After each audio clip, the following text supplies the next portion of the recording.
Hey folks, hope you're doing good today. Man, we're having some good bands on the show this week. That heavy, sludgy, doomy, post-rock, psychedelic stuff yesterday was absolutely sick. If you missed that video yesterday, just go and check that one out. Very, very cool bands. Now, today we've got some Polish grungecore on the channel. We've had some of these bands before, and we know the guy as well. We know the singer. He's in both of these bands today, so I'm kind of dedicating the video to him in a way. Two Polish grungecore bands. We've got It Follows on later, but this first band's called Blackstar. This is another band that he's in.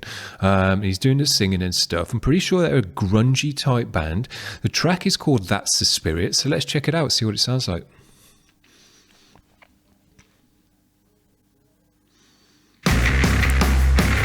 Nice and loud.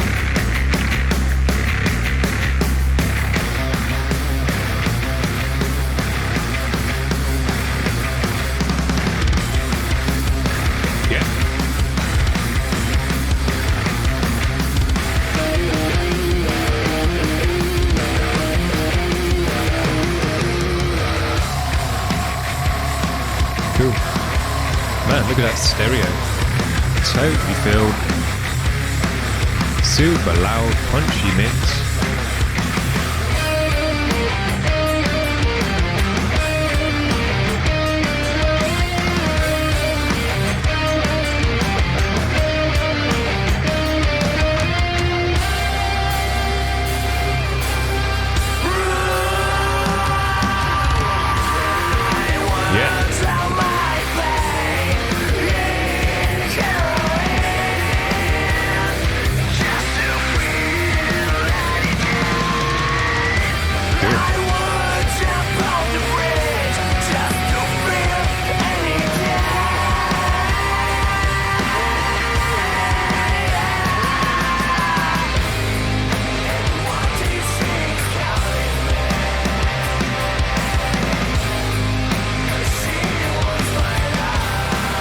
Cool.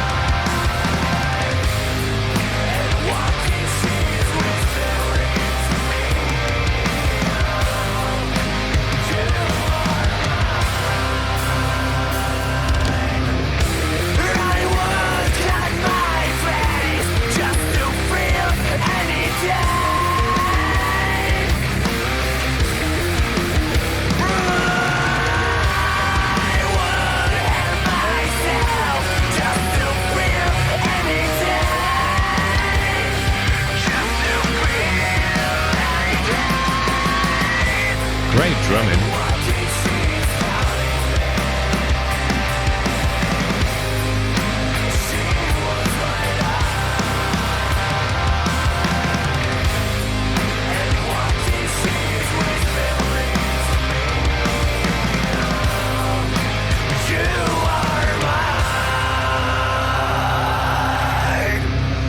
He's got a great voice, great gravelly throat.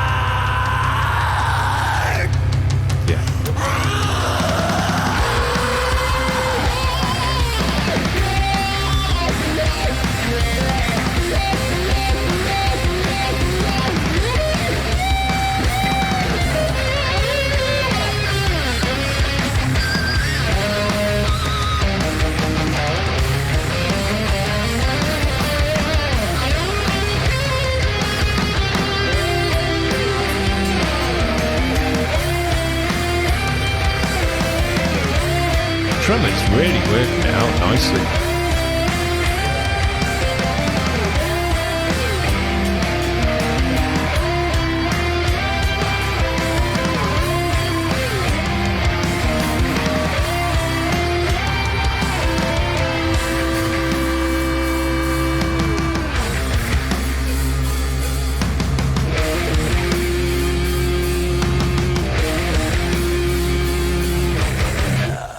Man, that was great.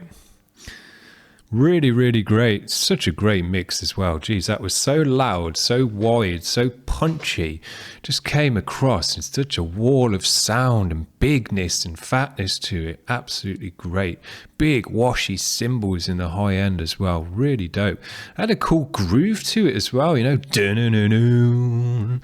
Hanging groove, which was pretty cool, but still a nice grunginess to it. I think whatever he does his vocal to in this, it brings in that grungy element because he's got that gravelly, grungy throat, and it just sounds great. You know, it really works well with the music. So yeah, I don't know if he did his own mix on this one because I know he does his own mix for It Follows, but man, if he did, did such a great mix. It came across so loud and powerful and wide, and just you could hear all the members of the band. You could hear the bass. It had a great tone in there. The drums were punchy and all the cymbals sounded great. So yeah, dope. Now this is an older It Follows track we've got to check out. You know that we did a EP or album review for them, checked out their album. We've checked out a couple of the tracks from the new album as well, but I think this is from their previous album. This one's called Clown Mare, so let's give it a spin and see what it's like.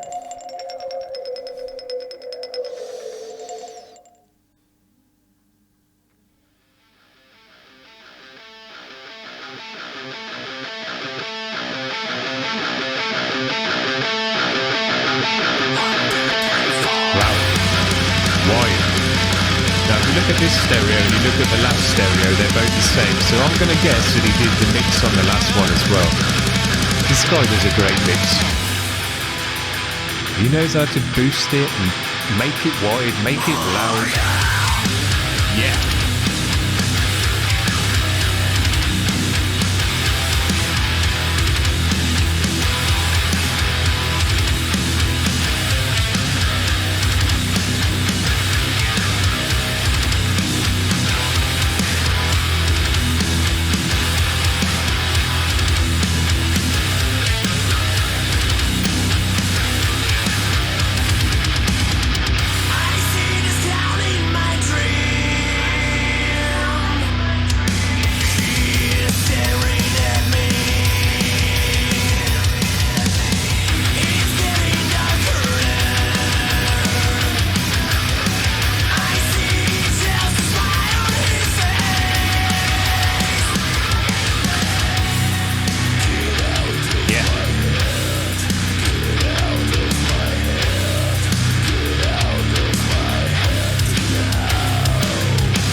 We got the finger in both the videos now. That must be his thing. Man, these guys. One thing I particularly like about this guy and his bands. Oh no, it does say the mix and the master was by Philip Suber. So fair play to him, because that mix just had everything that I love in a modern mix. Why does it all go? Absolutely filling the stereo with sound. So it feels like an absolute wall of sound pushing into your ears. As loud as it will go, I can see from all the stuff I've got here that it was pushed through a limiter to the max. There was no headroom in this track whatsoever. Pushed to maximum through a limiter, but still with a clarity. It doesn't distort. It hasn't been pushed too far. It still retains its clarity in the drums, in the vocals, in the guitar tone. It's got that stringiness because of the guitar that he uses and the pickups as well. The drums are really nice and punchy, and they punch out over the guitars, over the vocals, so they're really loud and kind of got a prominence in the mix, but they don't kill the mix. It just makes it sound heavier and bigger, and the wash of the cymbals brings in a high-end sound. The vocal sits in the mix perfectly though, even though everything's cranked up, maxed out, blazing as hard as it'll go, spread out as far as it'll go. The vocal still sits in all of that big messy noise in the right way. It doesn't get drowned out. It doesn't get kind of washed out from the guitars or the cymbals. You still hear it perfectly. It's got a clarity to it as well. And if you've done any mixing yourself, you'll know that to push everything to the max and as wide and as loud as it will go, but still retain a clarity, still retain that kind of hard edge to the tone is difficult. Usually it just blows out, fuzzes out, like just goes all flappy and horrible. But to retain that clarity edge in such a loud, pumped up, kind of juiced up mix is dope. And it just doesn't matter what you play in then, as if your mix sounds like that, whatever you're playing will come across with a heaviness, with a loudness, with a kind of wall of sound feel, and it just blows your head off. But even so, the tracks were great today. I must admit, I think I enjoyed the Blackstar track more because it had more of a kind of groove to it. I really enjoyed that. I thought it had a great sound, great groove as well in the music. So we'll have to get some more Blackstar tracks on the channel as well, because we've had quite a few It Follows tracks and the album review. So yeah, send in some more Blackstar tracks if you've got them, because I enjoyed that one very, very much. But yeah, great band, great mixes, just blows your head off with the sound. Super dope. Hope you've enjoyed that today, guys. We'll see you around. Bye.